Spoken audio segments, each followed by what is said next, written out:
1970s. The problems have been of long standing in our society.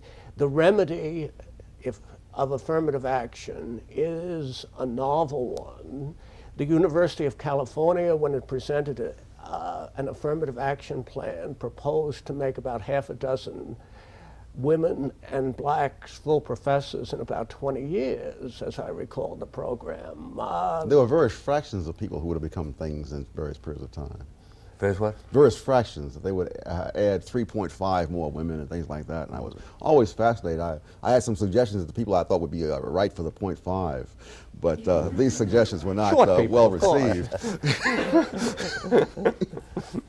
No, but it's fascinating that I see this happening in all sorts of issues, from Federal Reserve policies on across the board, that you say, here's this wonderful program, and it will do wonderful things. And the burden of proof is on others to show that it will not do those things. And no matter how long it's been going on. It's not long enough. It's never long enough. If it failed, there just wasn't enough commitment.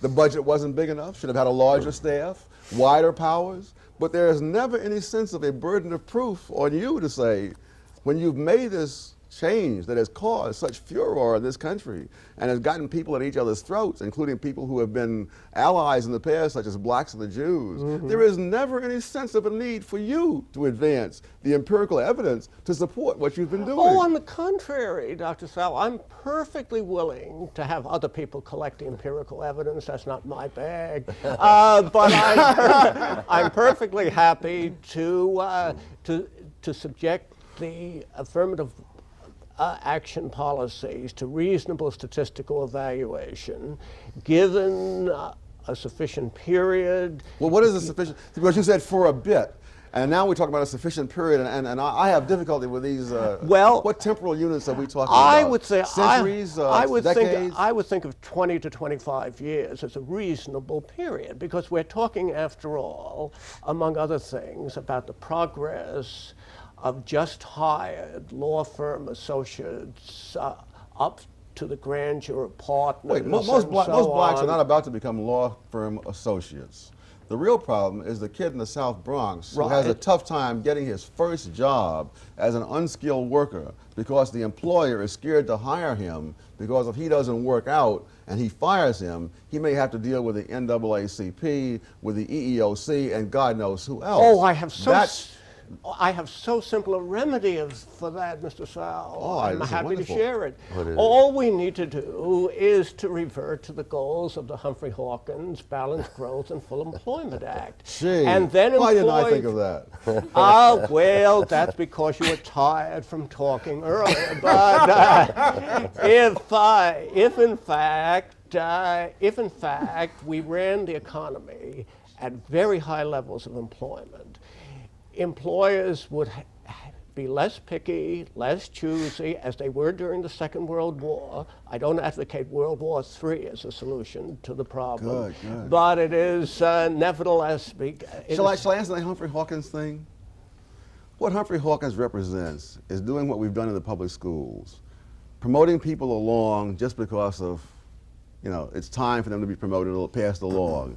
And now, instead of confining this to the educational system, in which it's been a total disaster, we're now going to extend this into the marketplace so that people will be hired, regardless of other kinds of considerations, and passed along. That at no point will they be forced to meet any kind of standards. Portugal has Humphrey Hawkins. Do they? And the highest per capita debt in the world. Well, let me All hark in back... 9 years. They didn't even take 25 years. I see. Let me hark back to World War II, where I have the advantage of chronological antiquity to help me. Not that I can much, recall it.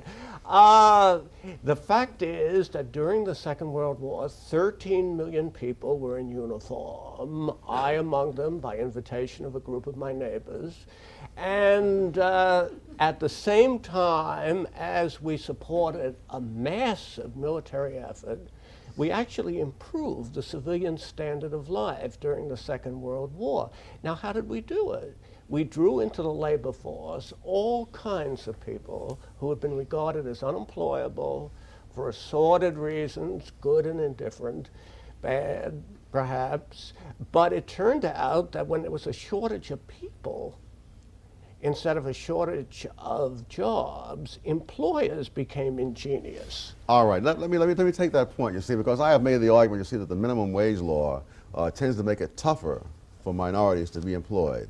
Then, by extension, one would say, conversely, a maximum wage law would make it easier. And what we had in World War II was a maximum wage law. And therefore, we had price and wage controls, and therefore we had a chronic shortage of labor across the board. And under those conditions, women, minorities, etc., were hired in unusual rates. So I'm happy to see you agreeing with the paradigm that I was taught at Chicago, that indeed the number of jobs and people and so forth are all functions of price. Chicago has had a malignant influence. Not nearly as much as it should have. It's also true that after the war, there were 9% black teenagers unemployed, and now that figure is more like 40%. And that's supposed to be after 40 years of progress under your system. Unfortunately, not under my system, because we lack the time fully to sketch my utopia. But it would in fact include, yes, a good many controls of a kind which any properly educated economist finds repugnant. I therefore identify myself as an improperly educated economist. Hear, hear. Thank you for the applause. I, in fact, do think that we can have full employment. Let me define it as the Humphrey Hawkins target for this year, 4% unemployment. We can have 4% or better unemployment in a climate of considerable governmental intervention in the setting of key wages and prices, which by my lights, and here I find myself in happy agreement with Ken Galbraith, the friend of our host, which I find indispensable. And this, I suspect, is something which separates us, among other things that separate us. It's a feeling about how free actual markets are. I think that there are so many positions, so many situations in which prices are privately set, that I would be happy to substitute public price setters on the ground, the Mr. minimal Cashman, ground. you must ask a question. We've got a format here that we have Ah, to well, observe. yes, indeed. I will test my ingenuity I once wonder if more. this is a yes or no answer I'm supposed to give. Given a choice, would you rather have private price setters or public price setters in markets which are less than competitive? Well, since I have not seen these enormous numbers of private price setters that you and Professor Galbraith have been discovering for so many years, despite having read your books on this subject, I really have nothing to compare. Well, Where I see prices set, I see them set by the government. only? Really? I'd be occasionally a few electrical contractors get together and they end up, you know. But it's against the law. It's against the law. I think it ought to stay against the law. How We do call you- it criminal. That's right. That's right. I mean, we have laws against murder, but murders take place anyway. How do you interpret the behavior of the major automobile producers in 1979 and 1980, dreadful sales years? In both of those years, General Motors and its colleagues raised automobile prices. This is not how they do it on 7th Avenue when the garment business is bad. I am tempted to say that after 25 years of that, I'll be happy to give you my answer, since presumably this is the magic number from which we do our empirical studies. And that, like you, I haven't bothered to keep up with the automobile industry.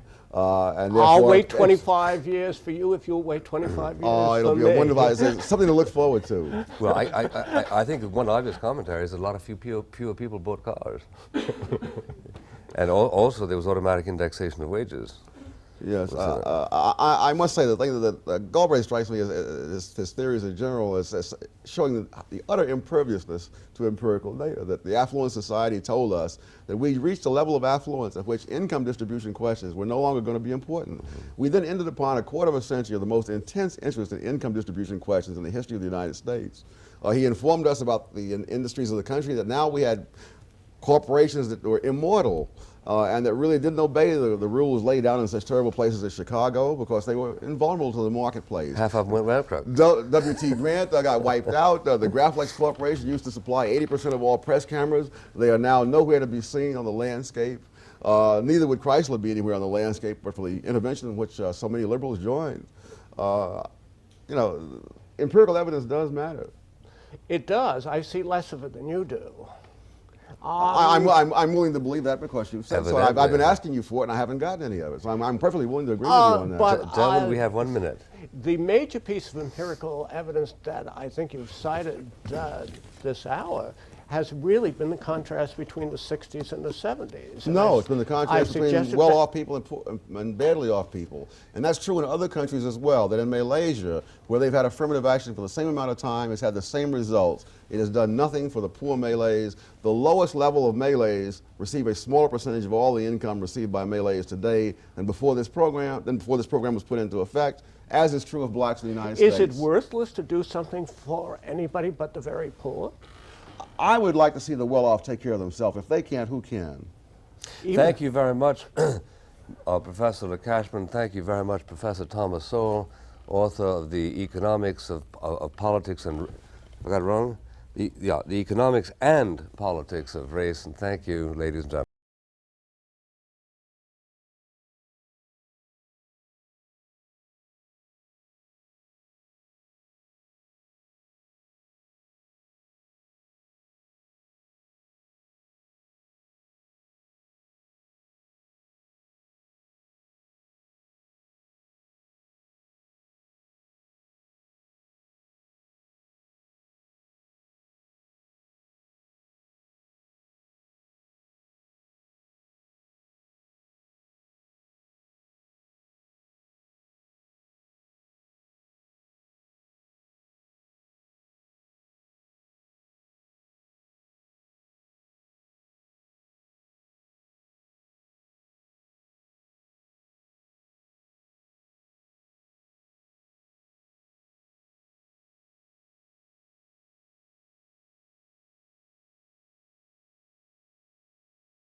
Funding for Firing Line is provided by this station and other public television stations.